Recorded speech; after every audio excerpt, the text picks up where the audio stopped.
كولومبوس الأمريكي طلع فنكوش. وسام أبو علي مهدد بالرحيل من الدوري الأمريكي. كشفت تقارير صحفية تركية عن أن الفلسطيني وسام أبو علي لاعب النادي الأهلي المنتقل حديثا لنادي كولومبوس كرو الأمريكي مهدد بالرحيل عن الدوري الأمريكي قبل أن يشارك في أي مباراة مع فريقه الجديد. وذكر موقع سبورت 24 التركي بأن وسام أبو علي مرشح للانتقال لفريق طرابزون التركي لمدة موسم على سبيل الإعارة قادما من نادي كولومبوس الأمريكي. فيما كشفت تقارير صحفية تركية أيضا بأن وسام أبو علي يواجه أزمة كبيرة في الدوري الأمريكي، وهي صعوبات في قيده بقائمة فريقه بسبب قيود سقف الرواتب في الدوري الأمريكي لكرة القدم، وهو سيناريو غير مألوف، حيث يتعين على النادي الأمريكي رحيل أحد لاعبيه من أجل ضم وسام أبو علي للقائمة. وقام بيرهالتر المدير الفني للفريق الأمريكي أمس باستبعاد وسام أبو علي من قائمة الفريق النهائية لخوض مباراة بويلا المكسيكي في الجولة الثانية من كأس الدوريات التابعة للكونكاف. وتستمر علاقة وسام أبو علي مع كولومبوس الأمريكي حتى 31 ديسمبر 2027. وولد مهاجم فريق فلسطين في الدنمارك، ولعب خلال مسيرته في أندية أولبورغ وأندية كبيرة جدا جميعها في الدنمارك وسيريوس السويد والنادي الأهلي. طبعا وسام أبو علي طبعا بيعاني من مشكلة كبيرة جدا مع فريق كولومبوس الأمريكي. طبعا ديت نقطة مش كويسة في سجل وسام أبو علي. اللاعب عايز يشارك، ولكن في صعوبات جديدة مع فريق كولومبوس الأمريكي. هنشوف تعليق قوي جدا من بيراميدز بشأن قضية سحب الدوري من الأهلي. ما زال الحديث مستمر عن قضية بيراميدز والنادي الأهلي بخصوص لقب الدوري. يا ترى الأهلي يا ترى بيراميدز؟ هنسمع مفاجآت كبيرة جدا ونستهلها في السطور التالية. قال هاني سعيد المدير الرياضي لفريق بيراميدز أن الفريق لم يخسر بطولة الدوري العام الماضي، وأن الموضوع لم يحسم بعد. وأضاف المدير الرياضي هاني سعيد في حوار خاص للوطن سبورت بأن الفريق نجح في التتويج ببطولة دوري أبطال إفريقيا، وهناك أمل كبير للتتويج بلقب الدوري المسلم إلى النادي الأهلي. وأعرب هاني سعيد عن سعادته بفوزه بجائزة أفضل مدير رياضي في أفريقيا. طبعا هاني سعيد من اللعيبة اللي لعبت كتير جدا مع منتخبنا الوطني ونادي الزمالك. وأعرب هاني سعيد عن سعادته بفوزه بجائزة أفضل مدير رياضي لعام 2024-2025. طبعا وأنه سيواصل تقديم كل ما لديه من جهد لخدمة فريق بيراميدز. ونجح بيراميدز الموسم الماضي في التتويج بلقب دوري أبطال إفريقيا في إنجاز تاريخي للنادي، فيما نافس حتى المباراة الأخيرة في بطولة الدوري المصري الممتاز، وخسر اللقب بفارق نقطتين فقط لصالح النادي الأهلي. طبعا الحديث مستمر لحد ما المحكمة الرياضية الدولية تحكم يا ترى الدوري هيروح لمين، للأهلي ولا بيراميدز.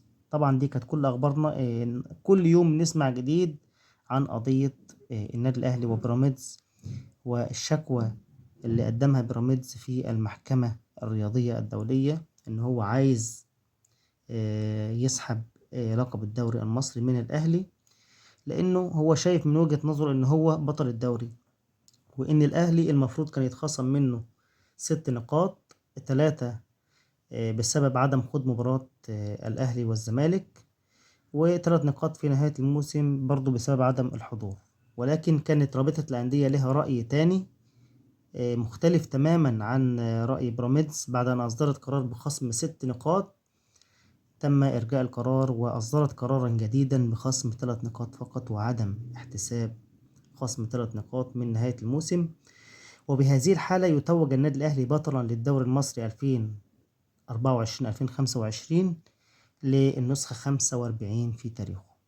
طبعا دي كانت كل أخبارنا النهاردة عن النادي الأهلي وشكوى بيراميدز في المحكمة الدولية الرياضية، ولكن الأهلي مجهز كل ردوده وكل المساندات تخص هذا الموضوع.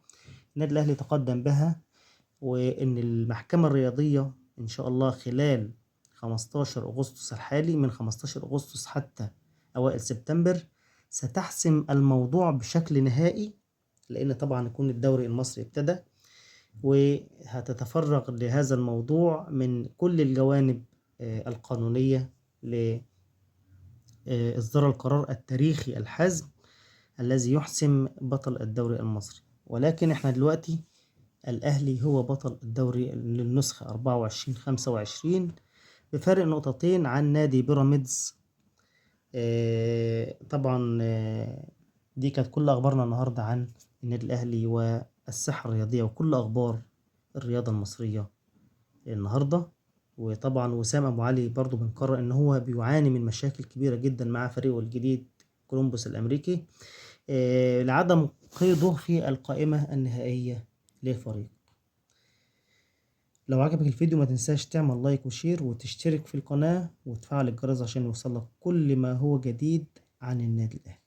شكرا. كولومبوس الأمريكي طلع فنكوش. وسام أبو علي مهدد بالرحيل من الدوري الأمريكي. كشفت تقارير صحفية تركية عن أن الفلسطيني وسام أبو علي لاعب النادي الأهلي المنتقل حديثا لنادي كولومبوس كرو الأمريكي مهدد بالرحيل عن الدوري الأمريكي قبل أن يشارك في أي مباراة مع فريقه الجديد. وذكر موقع سبورت 24 التركي بأن وسام أبو علي مرشح للانتقال لفريق طرابزون التركي لمدة موسم على سبيل الإعارة قادما من نادي كولومبوس الأمريكي. فيما كشفت تقارير صحفية تركية أيضا بأن وسام أبو علي يواجه أزمة كبيرة في الدوري الأمريكي، وهي صعوبات في قيده بقائمة فريقه بسبب قيود سقف الرواتب في الدوري الأمريكي لكرة القدم، وهو سيناريو غير مألوف، حيث يتعين على النادي الأمريكي رحيل أحد لاعبيه من أجل ضم وسام أبو علي للقائمة. وقام بيرهالتر المدير الفني للفريق الأمريكي أمس باستبعاد وسام أبو علي من قائمة الفريق النهائية لخوض مباراة بويلا المكسيكي في الجولة الثانية من كأس الدوريات التابعة للكونكاف. وتستمر علاقة وسام أبو علي مع كولومبوس الأمريكي حتى 31 ديسمبر 2027. وولد مهاجم فريق فلسطين في الدنمارك، ولعب خلال مسيرته في أندية أولبورغ وأندية كبيرة جدا جميعها في الدنمارك، وسيريوس السويد والنادي الأهلي. طبعا وسام أبو علي طبعا بيعاني من مشكلة كبيرة جدا مع فريق كولومبوس الأمريكي. طبعا ديت نقطة مش كويسة في سجل وسام أبو علي. اللاعب عايز يشارك، ولكن في صعوبات جديدة مع فريق كولومبوس الأمريكي. هنشوف تعليق قوي جدا من بيراميدز بشأن قضية سحب الدوري من الأهلي. ما زال الحديث مستمر عن قضية بيراميدز والنادي الأهلي بخصوص لقب الدوري. يا ترى الأهلي يا ترى بيراميدز؟ هنسمع مفاجآت كبيرة جدا ونستهلها في السطور التالية. قال هاني سعيد المدير الرياضي لفريق بيراميدز أن الفريق لم يخسر بطولة الدوري العام الماضي وأن الموضوع لم يحسم بعد.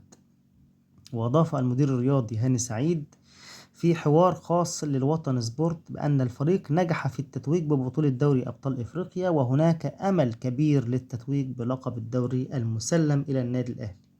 وأعرب هاني سعيد عن سعادته بفوزه بجائزة أفضل مدير رياضي في أفريقيا. طبعا هاني سعيد من اللعيبة اللي لعبت كتير جدا مع منتخبنا الوطني ونادي الزمالك. وأعرب هاني سعيد عن سعادته بفوزه بجائزة أفضل مدير رياضي لعام 2024-2025. طبعا وأنه سيواصل تقديم كل ما لديه من جهد لخدمة فريق بيراميدز. ونجح بيراميدز الموسم الماضي في التتويج بلقب دوري أبطال إفريقيا في إنجاز تاريخي للنادي، فيما نافس حتى المباراة الأخيرة في بطولة الدوري المصري الممتاز، وخسر اللقب بفارق نقطتين فقط لصالح النادي الأهلي. طبعا الحديث مستمر لحد ما المحكمة الرياضية الدولية تحكم يا ترى الدوري هيروح لمين، للأهلي ولا بيراميدز. طبعا دي كانت كل أخبارنا. كل يوم نسمع جديد عن قضية النادي الأهلي وبيراميدز، والشكوى اللي قدمها بيراميدز في المحكمة الرياضية الدولية إن هو عايز يسحب لقب الدوري المصري من الأهلي، لأنه هو شايف من وجهة نظره إن هو بطل الدوري، وإن الأهلي المفروض كان يتخصم منه 6 نقاط، 3 بسبب عدم خوض مباراة الأهلي والزمالك، و3 نقاط في نهاية الموسم برضو بسبب عدم الحضور. ولكن كانت رابطة الأندية لها رأي تاني مختلف تماما عن رأي بيراميدز. بعد أن أصدرت قرار بخصم 6 نقاط، تم إرجاء القرار وأصدرت قرارا جديدا بخصم 3 نقاط فقط، وعدم احتساب خصم 3 نقاط من نهاية الموسم. وبهذه الحالة يتوج النادي الأهلي بطلا للدوري المصري 2024-2025 للنسخة 45 في تاريخه. طبعا دي كانت كل أخبارنا النهاردة عن النادي الأهلي وشكوى بيراميدز في المحكمة الدولية الرياضية، ولكن الأهلي مجهز كل ردوده وكل المساندات تخص هذا الموضوع. النادي الأهلي تقدم بها، وإن المحكمة الرياضية إن شاء الله خلال 15 أغسطس الحالي، من 15 أغسطس حتى أوائل سبتمبر، ستحسم الموضوع بشكل نهائي، لأن طبعا يكون الدوري المصري ابتدى، وهتتفرغ لهذا الموضوع من كل الجوانب القانونية لإصدار القرار التاريخي الحازم الذي يحسم بطل الدوري المصري. ولكن احنا دلوقتي الأهلي هو بطل الدوري للنسخة 24-25 بفارق نقطتين عن نادي بيراميدز. طبعا دي كانت كل أخبارنا النهاردة عن النادي الأهلي والساحة الرياضية وكل أخبار الرياضة المصرية النهاردة.